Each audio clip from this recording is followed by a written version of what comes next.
Greetings and salutations, friends, and welcome back to Vraks. Lord Inquisitor Hector Vraks has gotten quite lucky so far.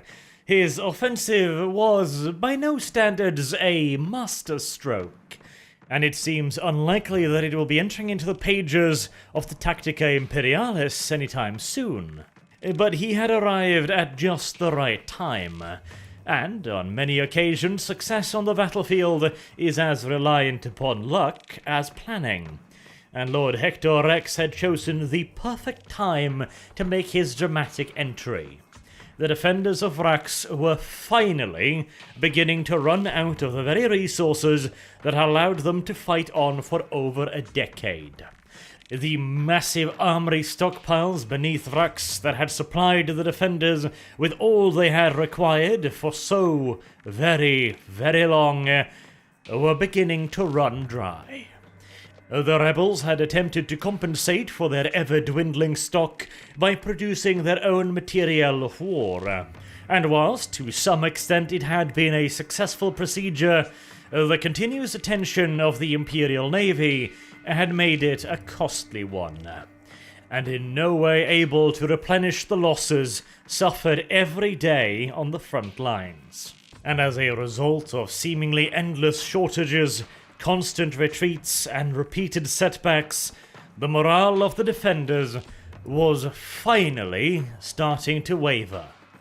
Their cause may have been an infernal one, motivated by the power-hungry greed of an apostate Cardinal, but no one could fault the Vraxians' efforts in defending their homeworld. They had acquitted themselves far beyond the expectations of anyone on either side of the conflict. They had fought with an unflinchingly tenacious spirit that did not waver even in the face of repeated withdrawals and constant, torturous defensive operations. They had displayed a skill and ability to adapt that had left Imperial commanders shocked. These mere PDF and auxiliary troops had held off one of the mightiest Imperial armies in the galaxy for over a decade. They had withstood the repeated onslaughts of the Death Corps of Krieg. They had stood up to the Dark Angels and even the Titans of Legio Astorum.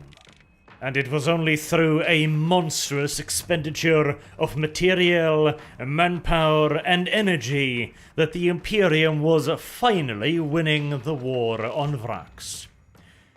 If the situation had been different, and the defenders of Vraks were fighting off some insidious alien threat, no doubt the planet and its population would have been remembered as heroes of the Imperium that held out for an incredible amount of time against overwhelming, insurmountable odds. But unfortunately, both for the Imperium and the population of Vraks, the situation was not different. And the lives of every single man, woman, and child on the planet had all been irreversibly doomed by the actions of the apostate Cardinal. And through his further actions, their very souls had also become tainted. A taint that could only be cleansed by the mercy of the God Emperor. But even that small mercy was about to be taken from them, as a far more dire force had begun to rise on the planet.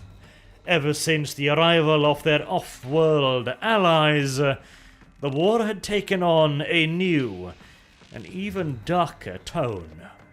A tone that was set to be made all the worse for the actions of a cornered warlord called Zuhfor.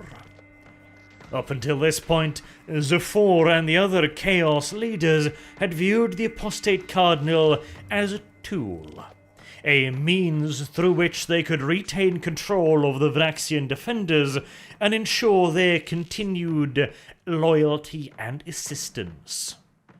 As long as the mortal defenders of Vraks continued to resist, the Chaos Space Marines were free to pursue the war in whatever manner they so wished.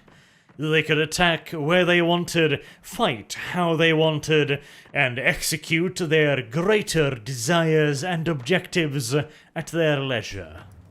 But now that the defenders were showing signs of cracking under the irresistible pressure of the Imperium, the Chaos Space Marines' own positions were beginning to be threatened. Zuhfor was not done with this war yet. He intended to wring every last drop of blood out of the conflict before he would begin looking for his escape plan. And, since the Cardinal clearly no longer commanded the full loyalty of his men, there was no longer any need to carry on with the pretense that the Chaos Forces obeyed or even respected him in any way, shape, or form. But before the Cardinal could be tossed aside, Zuhfor would have to solidify his own power base. He was not the only warlord on the planet, and if he truly wished to continue the war to its bitter end, he would require the forces of the other leaders as well. But whether he acquired those forces through cooperation or subjugation was a distinction without a difference as far as Zuhfor was concerned. He would start by bringing the two other large Khanate warbands under his command. Zuhfor's own Skulltakers were one of three major group of Khanate berserkers on the planet. The second was the berserkers of Vraks, and the third would be the Sanctified. The most straightforward of the two would undoubtedly be the berserkers. A traditional Khanate warband. All Zuhfor would have to do to take command over them was challenge their current leader to an honored duel. The loser would die, and the winner would gain command over both warbands. And with Zuhfor being big, even for a Chaos Space Marine, and a veteran of hundreds of years of warfare, he was quite confident about his chances. And indeed, it did not take long before the previous leader of the Berserkers of Vraks lay bleeding out on the field. It was now or never if anyone else wanted to challenge Zuhfor's right to leadership, but even Khanate berserkers have a small amount of self-preservation instinct. After all, they could hardly offer up a great quantity of skulls to Khorne if they were killed here and now, and so no one stepped forth to challenge Zuhfor's role as a leader. The Sanctified, however, were a slightly different proposition. There was a bit too much of the word-bearers in that warband for Zuhfor's liking, and something like an honor duel would probably not be binding. Even if he were to claim the skull of their leader, odds were that the remainder of the warband would be inclined to follow his directions, preferring instead to continue to pursue their own pointless demon-summoning ways. But luckily, Zuhfor possessed a kind of currency that the Sanctified would never be able to resist. The true name of a demon. And not just any demon, but the Guardian of the Throne of Skulls. The most powerful bloodthirster in the entirety of Khorne's vast warband. How precisely a mere Khanate warlord had acquired such arcane knowledge is up to speculation, but many have theorized that Zuhfor's presence on Vraks was no mere accident, that he was the pawn of a far more insidious creature, Abaddon, the Harmless. Hey, even a broken clock is right twice a day, and it would appear that Failbadon had for once happened upon a halfway decent plan. And whilst I am sure that an entire platoon of porky piglets were winging their happy little asses past Abaddon's window when he came up with it, that does not change the fact that Zuhfor was the right man in the right place at the right time. He wished to extend the war, and the Sanctified wished to bring the children of the Blood God into the material realm. and Zuhfor possessed the true name of one of the most favored of all of those children, along with a plentiful supply of sacrifices. The Sanctified would never allow such an opportunity to pass them by, and if they must temporarily subjugate themselves to some muscle-bound, cornered brainlet to achieve it, then so be it. No doubt they could outsmart Zuhfor at some point further down the road. And with the 3 largest cornered warbands under his command, all the various smaller ones immediately joined up with Zuhfor, knowing full well the alternative. With that complete, Zuhfor then went on to introduce the rest of the Chaos warbands on the planet to their options when it came to dealing with the new power structure. He decided to demonstrate the first option on the Black Brethren of Ares, another Chaos Space Marine warband that quite suddenly and without warning found itself bereft of both its warlord and its first champion. The rest of the members of the warband found themselves equally suddenly surrounded by an uncomfortable quantity of cornered berserkers. They were then subsequently introduced to the second option: submit to Zuhfor's will, and maybe, just maybe, they would live. Such a display of careful, artistic, diplomatic intrigue warms the cockles of my cold, dead inquisitorial heart.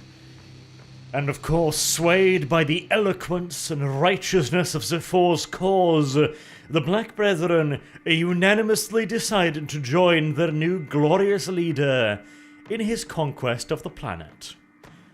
And naturally, the other warbands on Vraks also swiftly chose to follow the Black Brethren's example, lest they too be exposed to the oratory of the Skulltakers. The only holdout was the Alpha Legion warband under the command of Lord Arkos. Arkos refused to submit his own men to the direction of Lord Zuhfor. However, Lord Arkos understood that Zuhfor was in a position of considerable virtue.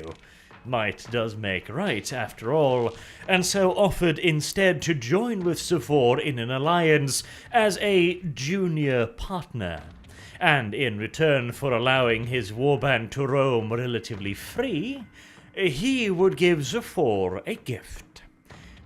The Alpha Legion was privy to the whereabouts and the security measures surrounding the apostate Cardinal, and Lord Arkos figured that now that the Cardinal no longer commanded the absolute loyalty of the Vraxian defenders, he only had one last role to play. Namely, of course, the role of an example. Whereas previously the defenders of Vraks had fought in the name of their Cardinal due to the misguided belief that he was their savior, their messiah, indeed, as he had pronounced himself, now they would instead fight so as to avoid his fate. And Zuhfor, seeing the value of making such an example of the Cardinal, eagerly agreed, figuring that if the Alpha Legion ever got too annoying, well, the balance of power would hardly change in the future, and the Alpha Legion should be kept close for the time being so as to better be able to dispose of them should they ever prove duplicitous. And speaking of betrayal, the Alpha Legion not only handed over the apostate Cardinal's location, they also offered to take care of his guards, and the majority of the disciples of Zaur. Zuhfor, somewhat naively, accepted this as well, figuring that it would allow him to retain all of his own fighting forces, whilst perhaps whittling down the Alpha Legion just a little bit. What he did not count on was that the Alpha Legion's definition of the disciples of Zaur was a wide one indeed, and whilst getting rid of the Cardinal's bodyguards and security measures, they also killed his command staff.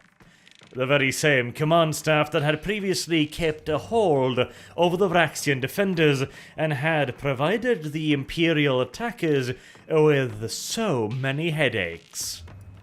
No good deed ever truly goes unpunished, and the Alpha Legion had clearly decided that the mortal commanders were a little bit too competent for their liking.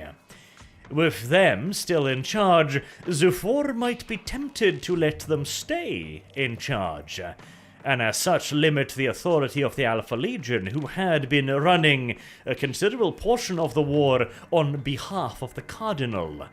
But if that very same command staff became an unfortunate victim of the zeal of the Alpha Legion and a lack of detail put down in the Alpha Legion's cooperation with the Skulltakers, then, well, Zuhfor would have no other option but to allow the Alpha Legion to continue to operate large portions of the Vraxian defenders. Unless, of course, Lord Zuhfor would like to watch over the mortals instead? No, I didn't think so.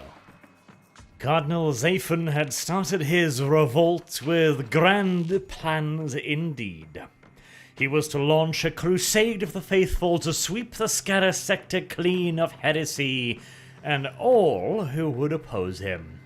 He was to be the Messiah, the Saviour, the Redeemer of the Imperium of Man. He ended his days as a decoration on Zuhfor's altar dedicated to the Blood God, as but one skull out of thousands. If it were not for the fact that the Cardinal had been stark raving mad for several years at this point, he may have appreciated the irony of his previous dreams of launching a crusade to rid the Scarra sector of all heretical and chaos influence, whilst now his very flesh, blood, and skull was used to build up a ginormous altar that would serve as a warp gate to bring those very same demons he had once sought to exterminate into the mortal world. Of the Cardinal's faithful followers and his inner circle, practically none remained. The Alpha Legion did, however, make one mistake, in that they let Deacon Mamoon escape and joined the Nurgle warbands to the east. Although whether or not the Alpha Legion truly made a mistake or not, well, that is open to interpretation. Because their little accident meant that Zuhfor would never truly extend his control all the way over to the worshippers of Nurgle. They may pay lip service to Zuhfor's aims, but they were still very much so intent on furthering their own goals first. And if those aims were brought fully to fruition, then it wouldn't matter how many warp gates Zuhfor opened, or how many thousands of bleating mortals he sacrificed to his god. Because in the end, the planet itself would be claimed by an entirely different entity. The good deacon had found himself a new master, and this one was of a far more permanent sort than the Cardinal. A far more grateful one as well, as Grandfather Nurgle of course loves all of his children, but Mamoon in particular had rendered great service to the Plague Father. He had turned Vraks into a charnel pit, and subsequently into a putrid, festering garden most pleasing to Nurgle's eye. For this, Nurgle granted him the ultimate reward of demonhood, elevating him to a demon prince and making him a host to one of Nurgle's most favoured children, the Great Unclean Ones. This rather radical change in leadership, both on the side of Zuhfor taking over command of all the Vraxian defenders and the Citadel forces, and Mamoon entering into the high leadership of the Nurgle side, would lead to an equally radical change in the war on Vraks.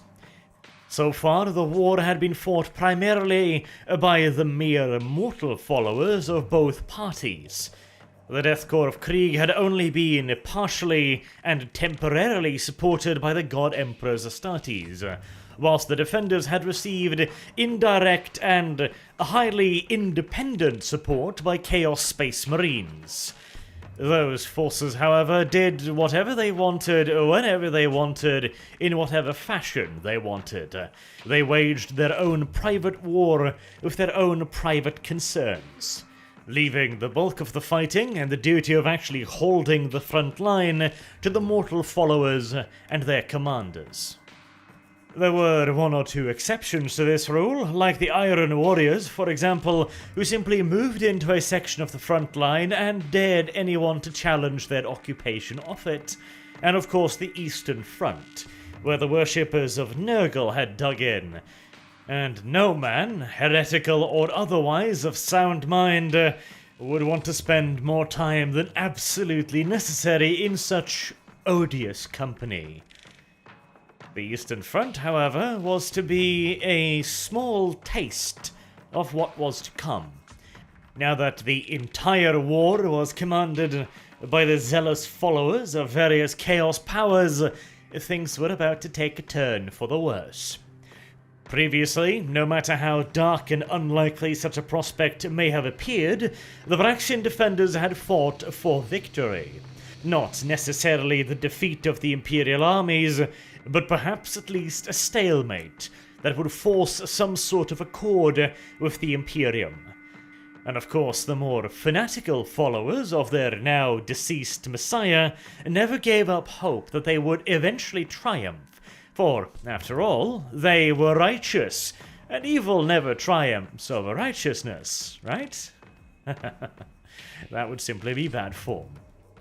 But now, the war would no longer be fought for any sort of hope of a peace, or of an accord, or even such lofty ideals like righteousness or victory. Where once the war had been a means to an end, now the end was the war. The war in and of itself was the point. The war in and of itself was the goal, and nothing mattered but to extend the war for as long as possible. To extend the human suffering and human sacrifice for as long as possible. And it mattered not one teensy-weensy bit to its new commanders on which side that suffering and loss was inflicted. And whereas the apostate Cardinal and his command structure had been hesitant to employ some of the more controversial means at their disposal, like the TP3 gas, for example, as the followers of Nurgle had already demonstrated, the new commanders of the war were considerably less scrupulous, and they had access to other means of waging war that the Cardinal could not have dreamed of in his worst nightmares. And Zuhfor, along with the sanctified warband of demomancers, were already working on rectifying one of the Vraksians' primary concerns: the lack of combatants with which to extend the war. Luckily, the Sanctified had an idea or two about where one might find some very eager volunteers to rectify this problem.